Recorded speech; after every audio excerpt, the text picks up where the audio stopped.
예, 그럼 이번 시간에는 형법의 기초 이론에 대해서 살펴보도록 하겠습니다.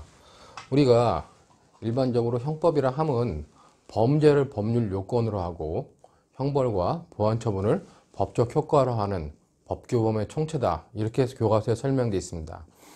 형법 처음에 나와 있는 형법의 의, 이 내용은 굉장히 중요한 내용이죠. 이거를 도표로 표시하면은, 도표라기보다는 하나의 수식처럼 표현하면은 형법은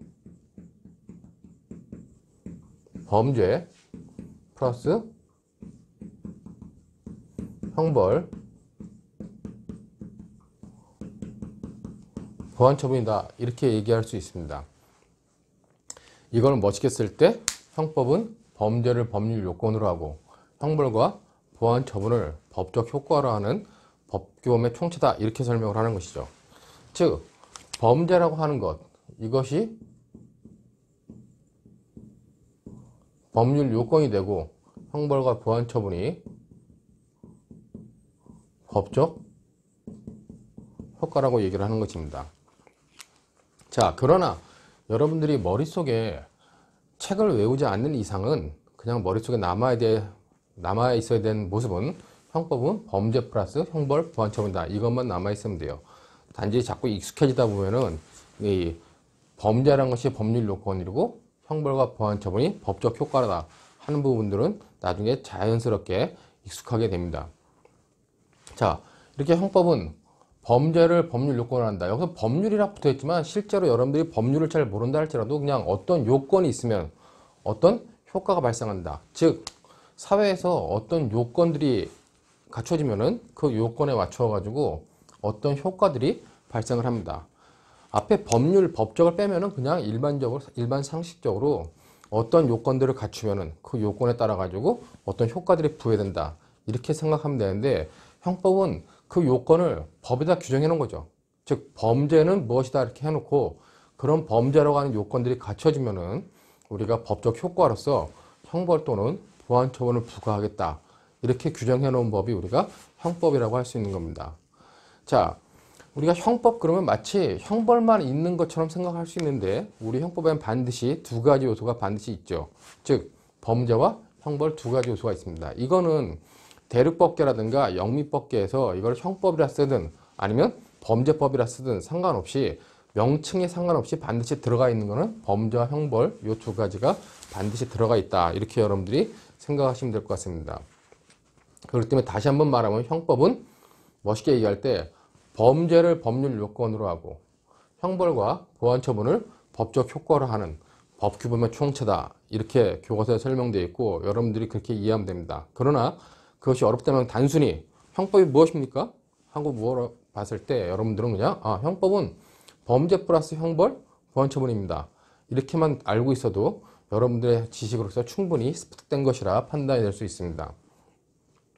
자, 우리 형법 교과서는 형법 총론과 형법 강론으로 이루어져 있는데, 총론에는 강론에 규정되어 있는 개별 범죄들을 앞으로 뽑아가지고 필요한 공통적인 부분들을 쭉 설명하는 게 총론이고, 그 총론을 배우고 나서 이제 강론에 들어가서 개별 범죄들을 배우게 됩니다. 그러므로 형법을 공부할 때는 형법 총론에 나와 있는 내용들이 중요한데, 형법 총론은 크게 보면은 이렇게 형법과 범죄, 형벌, 보완 처분이 뭔지에 대해서 규정해 놓은 것이 형법 총론이다, 이렇게 여러분이 보면 될 것 같습니다.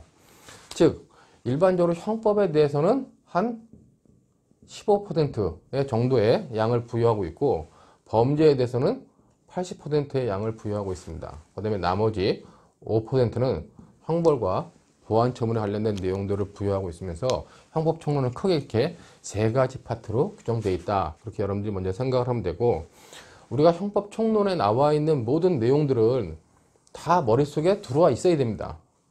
우리가 형법 총론에 나와 있는 내용들을 이해 못하면 강론에 들어가서 강론을 그냥 외우는 방법밖에 없죠. 그렇기 때문에 형법 총론을 공부할 때, 특히 형법을 공부할 때 총론이 중요하다고 하는 이유는 형법 총론의 체계만 정확히 이해하고 있으면은 강론에 나와 있는 내용들은 그 체계에 맞춰가지고 다 끼워 맞춰가지고 쉽게 이해할 수 있기 때문에 그렇다는 것입니다.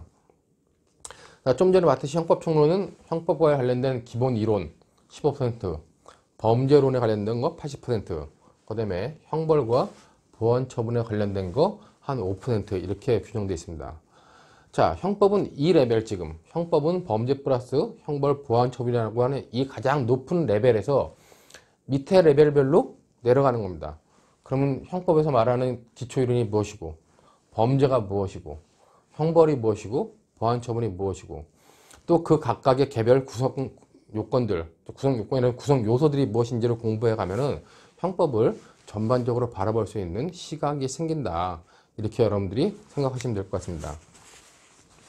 자, 우리는 형법은 범죄 플러스 형벌, 보완 처분이라는데, 그럼 과연 범죄가 무엇인지, 형법은 범죄 플러스 형벌, 보완 처분을 했기 때문에 범죄가 무엇인지를 배워야 되고, 형벌은 무엇일까 하는 것을 배워야 되며, 그 다음에 보완 처분은 무엇인지를 배워야 됩니다.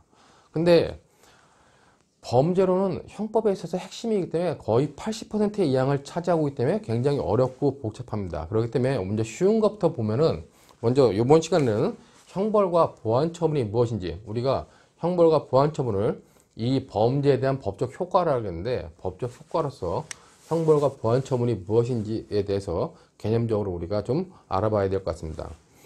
먼저 형벌이 무엇이냐 이렇게 얘기했을 때, 형법을 공부하는 학생들, 법학과를 다니고 있는 학생들도 형벌이 무엇입니까? 딱 물어보면 한마디로 대답하는데 주저함을 갖습니다. 그거 왜 그러냐? 물론 형벌이 무엇이냐 뿐만 아니라 형법이 무엇입니까?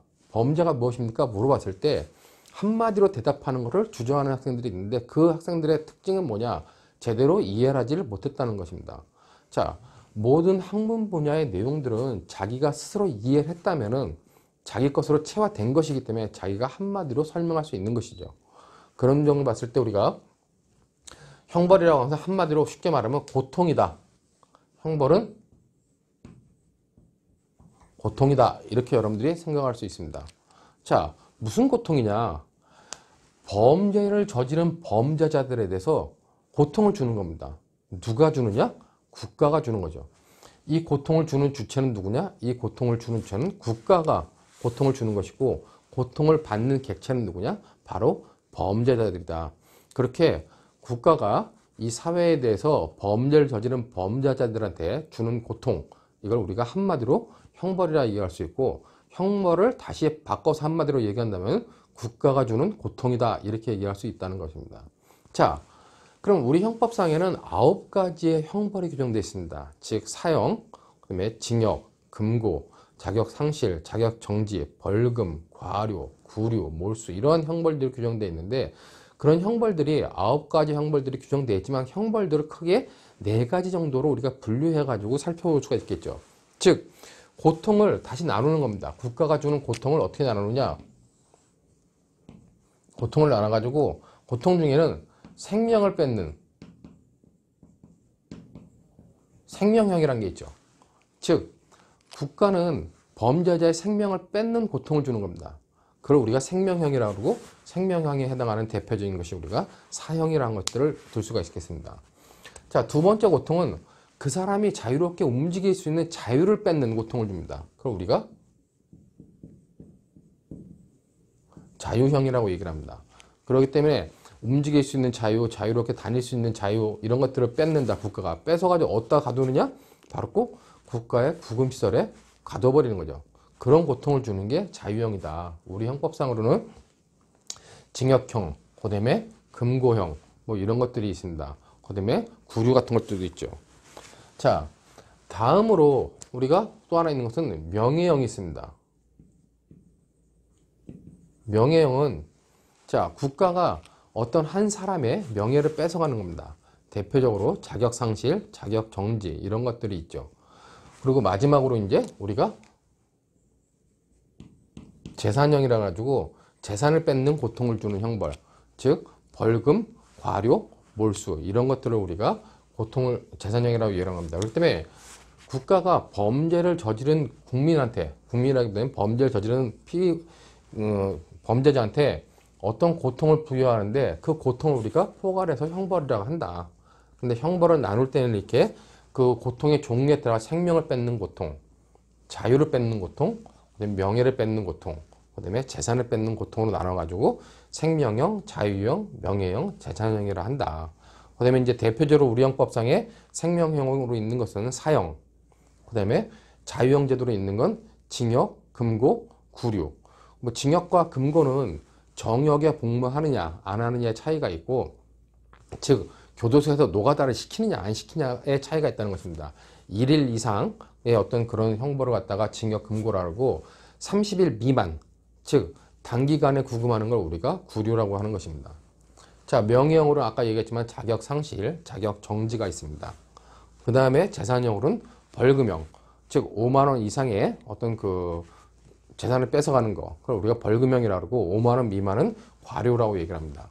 그 다음에 범죄에 사용됐거나 아니면 범죄로부터 생겨난 물건, 이런 것들을 뺏어가는 몰수형도 있는데, 그런 것들이 바로 우리 형법이 규정하고 있는 9가지 형벌로서 국가가 국민한테, 범죄 저지른 국민한테 부여하는 고통, 형벌이다, 이렇게 여러분들이 생각하면 될 것 같습니다. 자, 우리가 이제 형법을 통해서, 형법에는 범죄 플러스 형벌이라 했을 때 형벌의 내용은 살펴봤습니다. 즉 형벌은 뭐냐? 한마디로 고통이다. 근데 고통 말고 이 보완처분이라는 게 또 하나 나오는데, 과연 보완처분은 무엇인가와 관련돼 가지고 우리가 굉장히 고민을 많이 해봐야 돼요. 그럼 예를 들어 가지고 A라는 사람이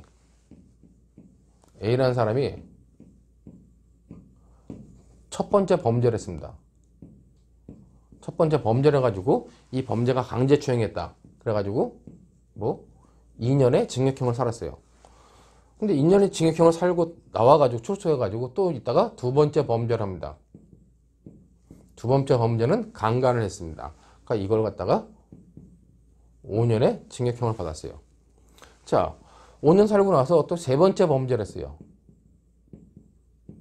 세 번째 범죄를 해서 이번에는 7년, 세 번째 범죄는 뭐 강간 치상을 했다. 그래가지고 7년의 징역형을 부여받았습니다. 다 합치면 몇 년이죠? 이 사람은 이게 뭐 7년, 14년 해가지고 14년의 형벌을 부여받은 거죠. 즉 A라는 사람은 자기가 한 범죄 행위에 대해서 각각의 고통을, 국가가 주는 고통을 다 부여받은 겁니다. 자, 근데 A라는 사람은 이제 세 번째 범죄를 저지르고 7년의 징역형을 다 살고 나면 무슨 생각을 할까요? 나는 7년을 다 살았고 죄값을 다 받았으니까 이제 사회로 복귀해야 되겠다. 사회로 나갈 수 있겠구나. 이 생각을 할 겁니다. A라는 사람은. 그러나 국민 입장에서 일반 시민들 입장에서는 이 A라는 사람이 다시 사회로 복귀시켰을 때, A라는 사람이 사회로 돌아왔을 때 이 사람이 제4범죄, 네 번째 범죄를 저지르지 않을까 하는 우려가 굉장히 많겠죠. 그렇기 때문에 일반인들은 이런 A라는 사람을 다시 사회로 복귀시키지 말아야 된다. 이렇게 생각을 할 겁니다. 즉 강제추행, 강간치상을 했다. 그럼 분명히 이 사람은 네 번째 범죄를 저지를 것이다. 이렇게 생각한다는 겁니다. 그걸 우리가 뭐라 하느냐? 그걸 우리가 재범의 위험성이라고 얘기를 하는 것입니다. 즉 A라는 사람은 과거 한 범죄마다, 각 범죄마다 범죄에 따른 대가를 다 치렀죠. 형벌을 부여받았습니다. 그러나 A라는 사람한테 남은 건 뭐다? A라는 사람한테 남은 거는 바로 재범의 위험성. 즉 과거의 한 행위로서 나타난 대가들은 다 받았지만 그 행위로부터 장래로 발생하는 재범의 위험성이라고 하는 자체, 이 재범의 위험성은 아직까지 그대로 남아있다는 거죠. 바로 이 재범의 위험성을 제거하는 조치, 그런 것들을 우리가 한마디로 포탈해가지고 보완처분이라고 얘기를 하는 것입니다. 즉 그때 보완처분은 뭐냐? 보완처분은 재범의 위험성을 제거하는 조치를 모두 한마디로 포탈해가지고 우리가 보완처분이다. 이렇게 얘기를 한다는 겁니다. 자, 그러면 일반인 입장에서는 재범의 위험성이 있는 A를 사회에 복귀시키지 말고 보완처분으로서 또 다스려야 된다. 이렇게 생각을 하는 겁니다. 그런데 A라는 사람 입장에서 보면 어떨까요? 즉 A라는 사람은 범죄를 3번이나 저질렀고 그 범죄에 대한 대가를 치렀습니다. 그리고 그 사람 입장에서는 다시 사회에 복귀될 줄 알았는데 자기한테 재범의 위험성이라고 하는 개념을 씌워가지고 다시 가둔다거나 어떤 제재를 가한다는 것에서 그 사람은 수용하기 힘들 것입니다. 즉 A라는 사람 입장에서 보면은 자기는 기본권이, 국가가 보장한 기본권이 제한된다고 생각할 수 있다는 것이죠. 물론 국민의 모든 기본권은 제한할 수 있죠. 왜? 헌법 37조 2항에 의하면 국가안전보장, 질서유지, 공공복리를 위해서 국민의 기본권은 제한할 수 있습니다. 단 법률로 제한을 해야 되고 법률로 제한하더라도 그 본질적 내용은 침해할 수 없게끔 그렇게 규정하고 있습니다. 그렇기 때문에 기본적으로 기본권은 제한할 수 있다라는 것이 법리적 해석입니다. 그러면 A라는 사람 입장에서는 내가한테 재범의 위험성이 있다는 이유로 나의 기본권을 제한하기 때문에 기본권을 제한하는 그 자체의 반대급부로서 무엇인가 해줘야 되지 않느냐 하는 그런 생각을 할 수 있다는 겁니다. 그렇기 때문에 보안처분은 재범의 위험성을 제거하는 모든 조치들을 보안처분이라고 얘기하지만 이 보안처분은 반드시 갖춰야 될 목적이 있는데 그 목적이 뭐냐? 첫 번째가 보안 목적입니다. 이거는 사회의 보안을 위해서, 즉 사회의 안전을 위해서 A라는 사람을 사회에서 격리시키거나 사회에서 어떤 제재를 가하는 것, 그런 목적을 갖는 걸 보안 목적이라는 겁니다. 이거는 A라는 사람한테 굉장히 불리하겠죠. 그러나 이 보안 처분은 또 하나의 목적이 필요한데 그것은 개선 목적이다. 즉 A라는 사람한테 무작정 기본권을 제한시키는 것이 아니라 기본권을 제한한 대신 그 사람이 정상적인 사회인으로 다시 복귀할 수 있게끔 어떤 그런 개선 관련된 그런 제도들도 같이 운영해야 된다. 그렇기 때문에 보안 처분은 반드시 이런 보안 목적과 개선 목적이라고 하는 두 가지의 목적을 같이 가질 때만 정당하다 할 수 있다.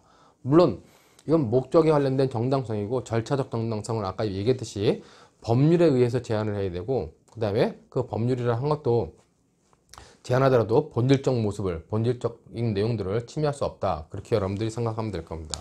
자, 그러기 때문에 우리가 형벌과 보안처분에 대해서는 형벌은 한마디로 고통이다. 보안처분은 재범의 위험성을 제거하는 조치다. 이렇게 여러분들이 생각을 해두면 될 것 같습니다. 자, 지금까지 우리는 형법에 대해서 공부하는데 주로 법적 효과인 형벌과 보안처분의 내용에 대해서 살펴봤습니다. 즉, 다시 한번 보면은 형법은 범죄를 법률 요건으로 하고 형벌과 보안처분을 법적 효과라는 법규범의 총체이다. 그 중에서 형벌은 국가가 범죄를 저지른 국민한테 부여하는 고통이다. 이렇게 여러분들이 생각하고 고통은 네 가지 정도 나눌 수 있다. 즉 생명형, 자유형, 그 다음에 명예형, 재산형으로 나눌 수 있다. 자, 보안처분은 어떤 사람으로부터 발생한 재범의 위험성을 제거하는 모든 조치들을 우리가 토탈해가지고 그냥 보안처분을 한다. 이렇게 여러분들이 생각을 하면 될 것 같습니다. 자, 형벌 관련돼 가지고 형법전에 9가지가 딱 규정되어 있어요. 근데 보안처분은 법전에 우리 형법전에 규정되어 있지 않고 개별 법률들에 산재해 있습니다. 그 이유 중에 하나는 재범의 위험성을 제거하는 조치가 딱 하나로서 묶여 있는 것이 아니라 어떤 사람한테 나타난 재범의 위험성을 제거하는 조치는 굉장히 다양하고 다종일 수 있기 때문에 그것들을 그때 따라 가지고 법률에 규정하는 방식을 취하고 있기 때문에 보안처분에 대해서는 어떤 일반적 규정이 형법 규정이 있는 것이 아니라 개별 법률에 산재하고 있다. 하지만 개별 법률에 산재하고 있어도 그것이 개선 목적과 보안 목적을 갖는다면은 그것은 우리가 다 보안처분이다. 이렇게 얘기할 수 있다는 것입니다. 자, 지금까지 이제 법적 대책인, 법적 효과인 형벌과 보안처분을 알아봤고, 그리고 우리가 이제 핵심적으로 봐야 되는 건 범죄가 과연 무엇이냐? 형법에서 말하는 범죄에는 무엇이고, 이런 것들에는 어떤 것들이 있는지를 살펴봐야 됩니다. 자, 먼저 범죄라고 했을 때 범죄를 바라보는 시각에는 두 가지 시각이 있습니다. 즉, 범죄는 두 가지 시각이 있는데 첫 번째 시각은 누구한테든지 어떤 사람한테든지 형법을 공부한 사람, 법학을 공부한 사람 친구들한테 범죄가 무엇입니까? 물어봐요. 범죄? 글쎄, 이렇게 대답하죠. 근데 어떤 사람들은 범죄? 막연하지만 범죄는 나쁜 거다. 이렇게 얘기하는 사람도 있습니다. 사회에서 일반인들이 저건 나쁜 거야. 그럼 그건 다 범죄라고 보는 시각. 그런 시각을 우리가 실질적 범죄 개념이라고 합니다.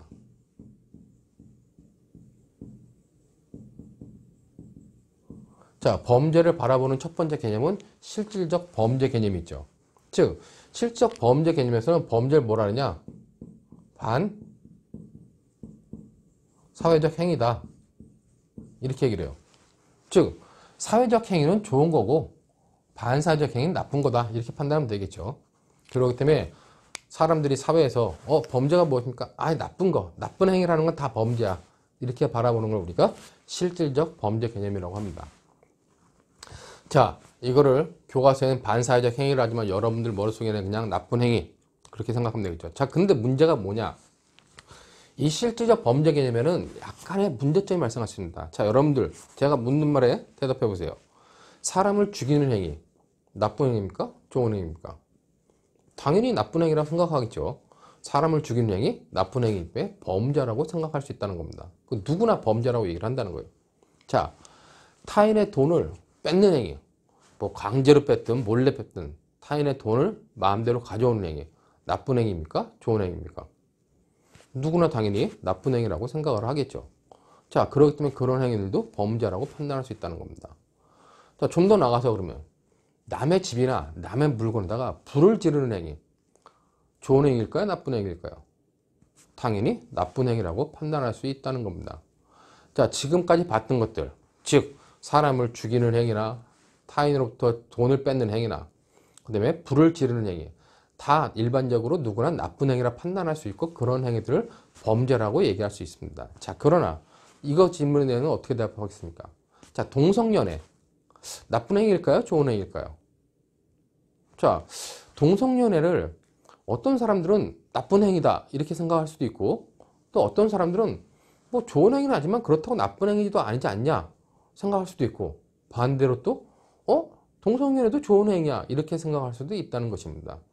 즉 어떤 하나의 행위를 놓고 사람에 따라 가지고 판단하는 것이 좋은 행위다 나쁜 행위다 뭐 그렇지 않은 행위다 라고 판단할 수 있기 때문에 그럴 때는 그 행위가 범죄인지 아닌지 애매해질 수 있다는 것입니다.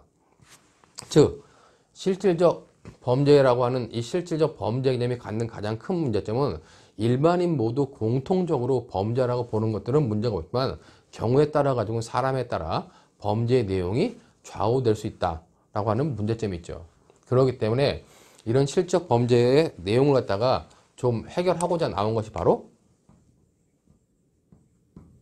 형식적 범죄 개념이라고 하는 것이 나옵니다. 즉 형식적 범죄라고 하는 것은 실질적 범죄 중에서 딱 어떤 형식으로 묶어놓자. 묶어놓는데 그 안에 들어오는 행위는 무조건 범죄, 나쁜 행위라고 판단해버리고 그 범위 바깥에 있는 행위는 사회적으로 나쁜 행위라 보지만 우리가 범죄라고는 하지 말자. 이렇게 보는 개념을 형식적 범죄 개념이라고 얘기를 하는 겁니다. 즉 형식적 범죄 개념에는 구성요건에 해당하고 위법하고 유책한 행위라고 하는 개념을 형식적 범죄 개념에서 사용합니다. 즉 제가 T, R, S라 썼는데 T는 앞으로 구성요건을 얘기하는 거고 R은 위법성을 얘기하는 거고 S는 책임을 얘기하는 겁니다. 그 내용을 구성요건, 위법성, 책임이라고 다 판수하기 힘들고 하니까 독일어 원문의 앞자만 따가지고 TRS라 쓰는데 구성요건, 위법성, 책임이라고 보는 겁니다. 즉 형식적 범죄 개념은 반사회적 행위 중에서 딱 선을 그어가지고 이 선에 들어오는 구성요건에 해당하고 위법하고 유착한 행위들을 범죄로 보는 개념 그걸 우리가 형식적 범죄라고 하는 겁니다. 그렇기 때문에 그 선 안에 들어오면 범죄, 선에 안 들어왔으면 범죄가 아니다 보는 개념이죠. 그렇기 때문에 우리가 형법상으로는 이 범죄라고 했을 때 이 범죄는 실질적 범죄 개념이 아니라 형식적 범죄 개념을 우리는 사용할 수밖에 없다. 왜? 무엇이 범죄인지 사회 국민들한테, 사회 시민들한테 미리 알려야 되고 이런 행위는 범죄이기 때문에 하지 마십시오 라고 얘기한다는 것이죠. 그렇기 때문에 그런 이유 때문에 그런 죄형법정주의라고 하는 대형 원칙 때문에 형법에서 사용하는 범죄라고 하는 개념은 이런 형식적 범죄라는 개념을 사용할 수 이런 형식적 범죄라는 개념을 사용할 수밖에 없다. 그렇게 여러분들이 이해해 두시면 될 것 같고 요거를 다시 그림으로 좀 그려보면은 결국 형법에서의 범죄라고 하는 것은 실질적 범죄 개념이 아니라 형식적 범죄 개념이다. 우리는 이렇게 판단했고 이걸 좀 그림으로 그려보면은 자 사회에는 이만큼의 나쁜 행위들이 있어요. 이게 반 사회적 행위입니다. 자, 이러한 반사회적 행위 중에서 진짜 나쁜 행위들을 딱 선을 그어버리는 겁니다. 이렇게 선을 걸어가지고 이걸 구성요건, 위법성, 책임이라고 나누는 거죠. 즉 동그라미는 실질적 범죄 개념, 파란색의 삼각형은 형식적 범죄 개념이고, 어떤 행위가 여기 있다 그러면 이 범죄라고 판단하기 때문에 형벌을 부과할 수 있는 것입니다. 근데 어떤 행위가 여기 있다 그럼 형법상의 범죄는 아니지만 사회적으로 나쁜 행위입니다. 그렇기 때문에 형법상의 범죄는 아니기 때문에 형벌을 부여할 수는 없겠죠. 이런 개념을 통해서 여러분들이 실질적 범죄 개념과 형식적 범죄 개념을 이해하고, 형식적 범죄 개념만을 우리가 형법에서 사용할 수밖에 없다. 그렇게 여러분들이 이해하면 됩니다. 이 검은정색은 실질적 범죄 개념, 그 다음에 파란색은 형식적 범죄 개념인데, 양자의 관계에 대해서는 여러분들이 이런 걸 생각하면 돼요. 자, 사회에서 나쁜 행위라 평가했는데 아직 우리가 형벌로 제재하진 않아요. 근데 정말 국민들이 볼 때 이거 정말 나쁜 행위이기 때문에 형벌로 빨리 다스려야겠다. 그런 행위들은 이 안으로 이렇게 넣는 겁니다. 아니면 사회에서 나쁜 행위라고 평가하지 않았지만 갑자기 국민들이 나쁜 행위라 평가해가지고 처벌하자 해가지고 이렇게 들어오거나 이렇게 들어오는 행위들, 이런 것들을 우리가 신범죄라고 얘기를 하는 겁니다. 신범죄라 하고, 형법상의 범죄였지만은 과연 그거를 형법상의 범죄로서 처벌할 필요성이 있을까라고 의문이 드는 범죄들이 있습니다. 그런 것들은 이제 형법에서 처벌하지 말고 형법 바깥으로 배제시켜버리자, 빼자 하는 개념들이 있는데, 즉 형법상에서 처벌하는 행위들을 사회적으로 나쁜 행위지만 처벌의 대상에서 제외하자, 아니면 아예 바깥으로 빼자, 이렇게 얘기할 수 있는데, 이것들을 우리가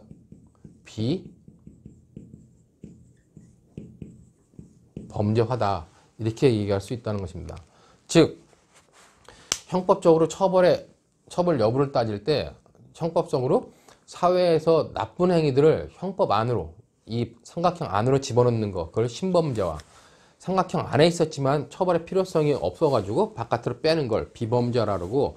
최근 들어 이런 것들은 국회의원들이 입법을 통해서 해야 되는데, 국회의원들이 입법을 통해서 빨리 안 하면 국민들은 이제 헌법재판소에 달려가가지고 헌법재판소에서 이 법률은 위헌입니다 라고 위헌 결정을 해주세요 판단을 의뢰해가지고 헌법재판소로부터 위헌 결정을 받으면 이 안에 있던 범죄 개념이 바깥으로 빠지는 거죠. 대표적으로 간통죄 같은 경우, 최근 몇 년 전에 간통죄가 이제 위헌 결정을 받았는데, 간통죄가 과거에는 형법에서의 범죄라 판단해가지고 형벌로 다스렸습니다. 자, 근데 간통죄를 굳이 남녀 간의 어떤 그런 관계 문제를 형법이 개입할 필요가 있겠냐 그래가지고 헌법재판소에서 간통죄는 위헌 규정이다 그래가지고 뺐죠. 자, 그래가지고 이 간통죄는 일로 빠진 겁니다. 간통죄가 그렇다고 형법적으로 처벌 대상이 아니다 그래가지고 아니라고 해가지고 간통이 좋은 행위냐? 그건 아니라고 판단되죠. 그렇기 때문에 간통은 사회적으로 나쁜 행위지만 형벌을 부과할 수 없는 부분으로 빼버린 행위다, 이렇게 여러분들이 판단하면서 범죄로 있어서의 실질적 범죄 개념과 형식적 범죄 개념 두 가지의 개념을 여러분들이 잘 이해해 두셔야 될 것 같습니다. 자, 이렇게 봤는데 결국 형법상의 범죄다 하는 범죄는 우리가 실질적 범죄 개념과 형식적 범죄 개념 중에서 주로 형식적 범죄 개념에 의한다. 즉 형법에서 범죄는 형식적 범죄 개념에 의하기 때문에 얘는 뭐다? 형식적 범죄는 구성요건에 해당하고 위법하고 유책한 행위다, 이렇게 여러분들이 판단할 수 있다는 것이죠. 자, 지금까지 배운 내용을 한 번 더 정리하도록 하겠습니다. 자, 형법은 무엇이다? 형법은 범죄를 법률 요건으로 하고 형벌과 보완 처분을 법적 효과로 하는 법규범의 총체다, 이렇게 설명하는 것이 형법의 개념입니다. 자, 그러면 범죄는 무엇이냐? 범죄라고 하는 것은 형법상으로는 구성권에 해당하고 위법하고 유책한 행위다, 이렇게 판단하는 것입니다. 자, 그러면 형벌은 뭐냐? 아까 봤듯이 형벌은 고통이다. 국가가 이런 범죄 행위를 한 사람한테 주는 고통이다. 보완 처분은 이런 범죄 행위를 한 사람들부터 나타난 재범의 위험성을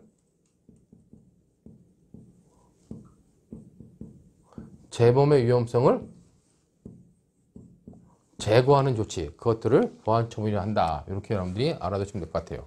자, 우리가 이제 첫 번째 레벨, 형법은 범죄 플러스 형벌, 보완 처분이라는 레벨에서 그 밑에 레벨까지 내려온 거죠. 즉 범죄는 구성권행성 요청 책임, 형벌은 고통, 보안처분은 재범의 위험성을 제거하는 조치라고 하는 이 2단계까지 이제 내려오게 된 것입니다. 자, 우리가 이제 각각의 개념들을 좀 더 위로 적어놓고 살펴봐야 되는데, 앞으로 형벌과 보안처분에 대해서는 설명을 안 합니다. 왜냐면은 그것들은 여러분들이 그냥 교과서에 있는 내용들을 한 번만 읽어봐도 충분할 수 있고, 특히 형벌 관련돼 가지고는 법전에 나와 있는 형벌 관련된 법전에 관련된 내용들을 한 번만 정독하기만 해도 충분히 이해할 수 있는 부분이기 때문에 뭐 강의를 통해서 설명해야 될 부분은 아니다. 그다음에 좀 전에 설명했던 부분 정도, 그 정도로 우리가 충분하다고 보면 될 것 같습니다.